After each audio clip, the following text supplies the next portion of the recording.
जनवरी का महीना था। दिल्ली से चलकर मुंबई आने वाली पश्चिम एक्सप्रेस का आगमन मुंबई की ओर हो रहा था।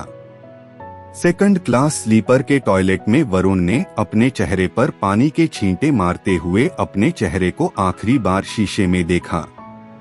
जेब से सिकुड़ा हुआ रुमाल निकालकर चेहरे को साफ किया जो थोड़ा सा काला हो गया था।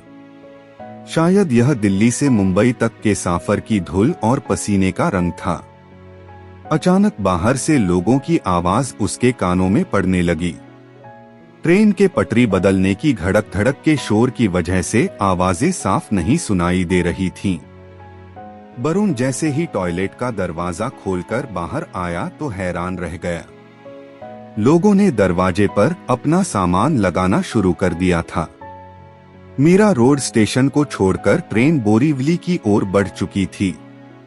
वरुण के चेहरे पर एक अजीब सी घबराहट दिखाई देने लगी। वो भी जैसे तैसे जल्द से जल्द अपनी सीट पर पहुंच जाना चाहता था।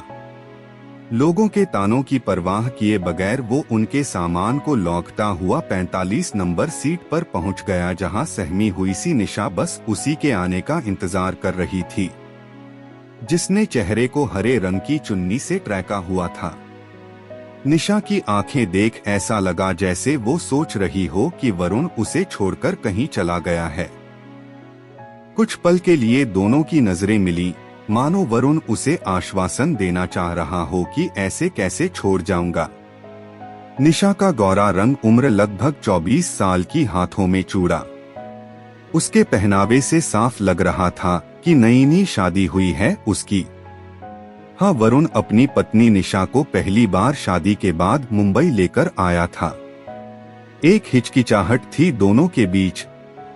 निशा ने जैसे ही बैग पर हाथ रखा, वरुण ने बैग खुद उठाने का फैसला किया और इसी कशमकश में दोनों की उंगलियों आपस में टकरा गईं और घबराहट में उसने अपना हाथ ऐसे खींचा मानो उसे किसी अजनबी को छू लिया हो। 2 महीने पहले ही शादी हुई थी दोनों की। वरुण का गेहुआ रंग, कद तकरीबन 5 फीट 10 इंच के आसपास का रहा होगा। बिखरे बाल, सामान्य शरीर। टीवी इंडस्ट्री में प्रोडक्शन का काम करता था। बेशक यह शादी वरुण की मर्जी से ही हुई थी, पर उसके हाव भाव से लग रहा था जैसे अभी तक उसने निशा को पूरी तरह अपनाया नहीं, शायद जाना नहीं। हाँ, अक्सर होता है, खासकर अरेंज्ड मैरिज में। वक्त तो लगता है एक दूसरे को जानने के लिए, एक दूसरे को समझने के लिए। बस यही हिचकिचाहट थी दोनों के बीच। अपने डिब्बे के दरवाजे पर भीड़ को देखते हुए वरुण यही सोच रहा था, कोई अजनबी लड़की उसके करीब कैसे हो सकती है और न जाने कितना वक्त लग जाए। 2 महीने ही तो हुए थे उन्हें एक साथ वक्त बिताए। अजी एक साथ कहा। इन 2 महीनों में तो दुनिया भर के रिश्तेदार साथ ही थे। न जाने प्यार किस चिड़िया का नाम है, कब और कैसे होता है, होगा भी कि नहीं। वो इन ख्यालों में गुम था कि ट्रेन की ब्रेक्स ने एकदम उसका ध्यान तोड़ दिया। बोरीवली स्टेशन के प्लेटफार्म पर पश्चिम एक्सप्रेस पहुंच चुकी थी। अचानक न जाने कहां से कुली अंदर आ गए और निशा से बैग मांगकर उठाने लगे। वरुण की मर्दानगी को इसी बात से धक्का लग गया। वो अपनी पत्नी को दिखा देना चाहता था कि वो उसका सामान उठाने में सक्षम है, इसीलिए उसने कुली को मना कर दिया। भाई उठा लेंगे, इतना भी भारी ना है, और हाथ में दोनों बड़े वाले बैग पहियों पर घसीटता हुआ निशा को लेकर भीड़ के पीछे पीछे ट्रेन से उतर गया।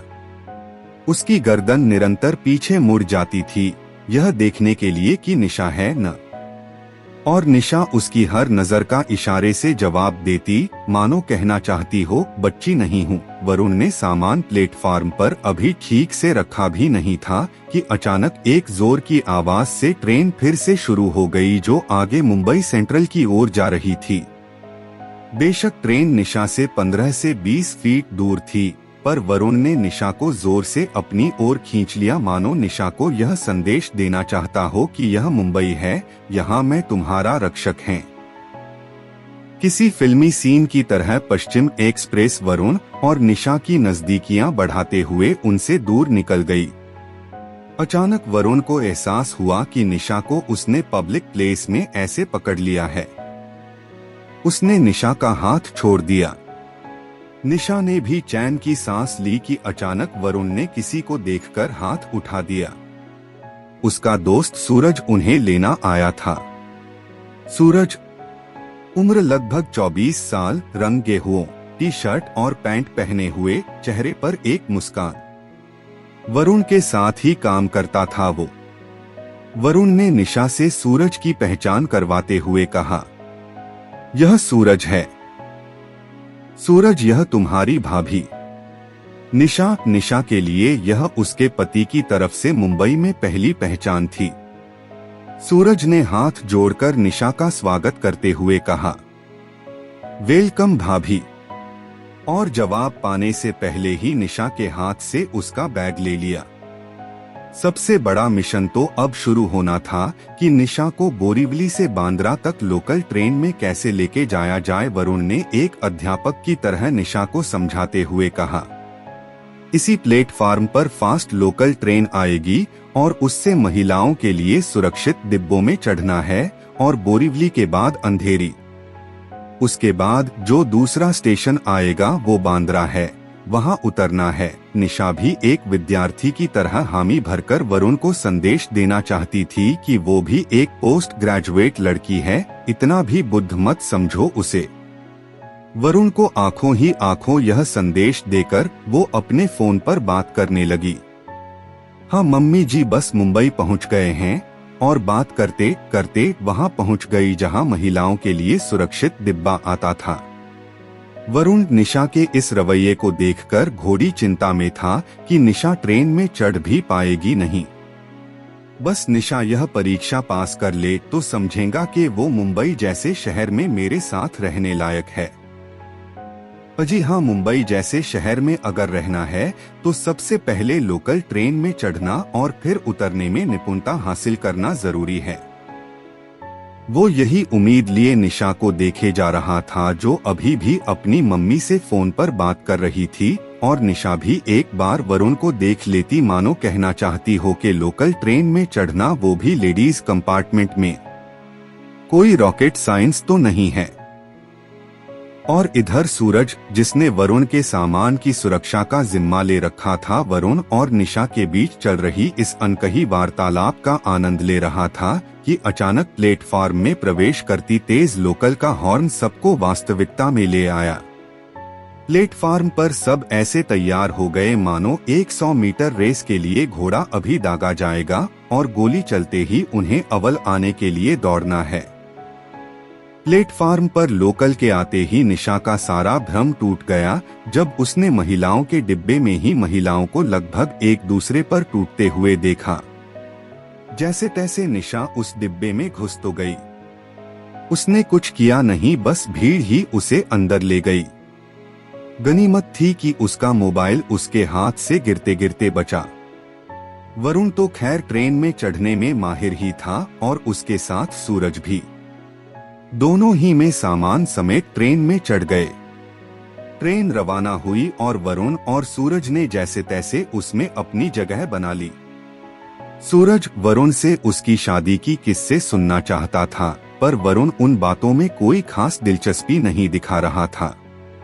सूरज ने मुस्कुराते हुए पूछ ही लिया, गया बात है तू इस शादी से खुश नहीं है? वरुण ने हैरानी जताते हुए पूछ लिया। क्यों, तुझे ऐसा क्यों लगा? सूरज ने मुस्कुराते हुए कहा, नहीं, मैंने तुझे और भाभी को आपस में मुस्कुराते हुए नहीं देखा। तूने जब भाभी को पकड़ा तो ऐसे छोड़ा जैसे किसी बिच्छू को पकड़ लिया हो। देख लिया था मैंने। हंसते हुए उसने वरुण की चुटकी ले डाली।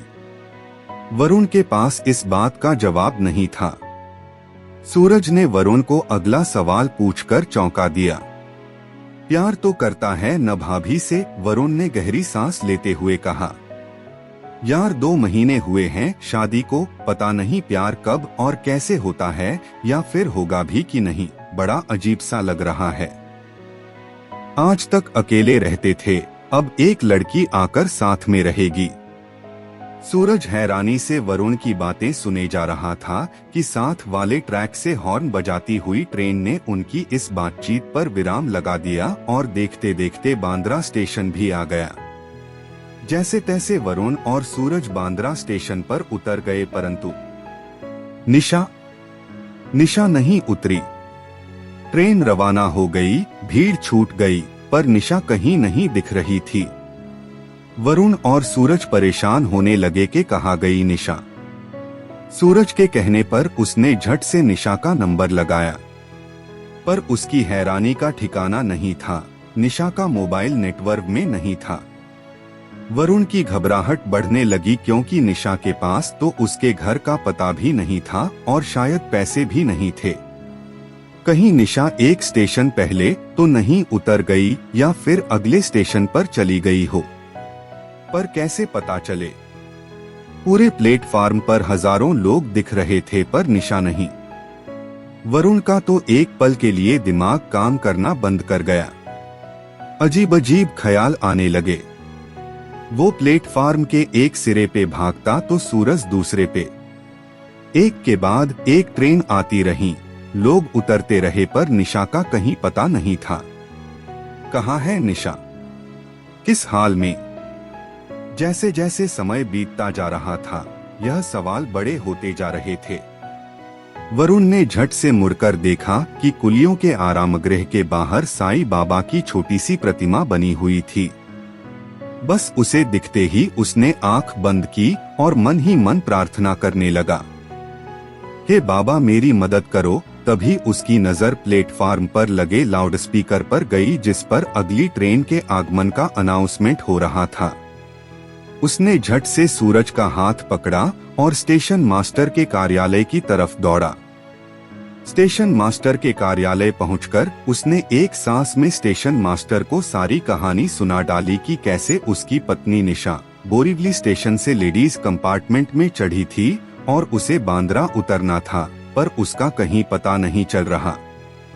वरुण की बात सुन स्टेशन मास्टर जल्दी से हरकत में आए। उन्होंने कंट्रोल ऑफिस फोन लगाया, वरुण की पत्नी निशा कहीं खो गई है, उसकी अनाउंसमेंट हर स्टेशन पर कर दीजिए। वरुण घबराहट में अपने नाखून चबाने लगा। उसे अब निशा को खोने का डर लग रहा था कि अचानक स्टेशन के स्पीकर पर निशा का नाम सुनाई देने लगा। दिल्ली से आई निशा गुप्ता जहां कहीं भी हो, नजदीक के स्टेशन मास्टर कार्यालय में संपर्क करें। उनके पति वरुण गुप्ता उनका बांद्रा स्टेशन पर इंतजार कर रहे हैं।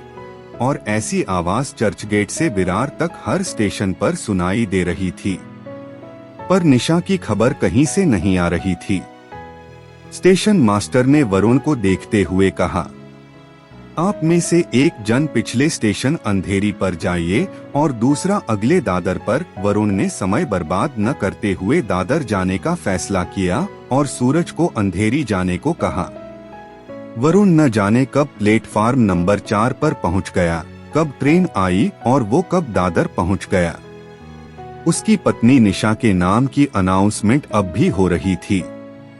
वो पुल चढ़कर ऊपर पहुंचा जहां दो रास्ते थे, एक वेस्टर्न रेलवे प्लेटफार्म नंबर 1 की तरफ, दूसरा सेंट्रल रेलवे की ओर जा रहा था। वरुण को समझ नहीं आ रहा था कहां से शुरू करे, पर वो हार नहीं मान सकता था। अचानक उसे कदम सेंट्रल रेलवे की ओर चल पड़े, जहां उसने देखा कि 3 लड़के एक लड़की से कुछ बातचीत कर रहे हैं। वरुण के कदम उस ओर बढ़ चले। उन लड़कों की टांगों के बीच उसे हरे रंग की चुन्नी दिखाई दी। अरे यह तो निशा की चुतरी है। उसने झटके से अपना हाथ बढ़ाया और निशा का हाथ अपनी ओर खींच लिया। निशा वरुण को देखते ही उसके साथ लिपट गई और जोर जोर से रोने लगी। वो बहुत डरी थी। वो दादर का प्लेटफार्म था जहां लगभग 400 से 500 यात्री एक साथ धक्म धुकी में दौड़ रहे होते हैं। वरुण ने भी निशा को कसकर अपनी बाहों में समेट लिया और निशा को भी अब इस बात का एहसास था कि वह सुरक्षित हाथों में है।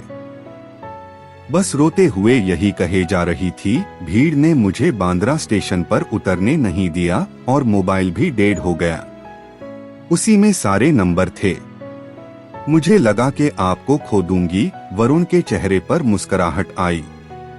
उसने निशा का हाथ पब्लिक प्लेस में इस तरह से पहली बार पकड़ा था, पर उसमें शर्म नहीं बल्कि गर्व का एहसास था। वरुण ने तब निशा को पहली बार आंख भी मारी और यह भी सुनाया कि लाउडस्पीकर में उसका नाम अनाउंस हो रहा है। मुंबई ने निशा का स्वागत कर दिया था। उसने सूरज को फोन कर दिया और सूरज भी अगली गाड़ी से वहां पहुंच गया। सूरज ने निशा का हाथ वरुण के हाथ में देख हैरानी से पूछा, क्या हुआ? प्यार हो गया, सूरज को जवाब देते हुए वरुण ने मुस्कुराते हुए कहा। रिश्ते बेशक भगवान के घर में बनते हैं, पर उन रिश्तों को थाम कर रखना हमारी जिम्मेदारी होती है।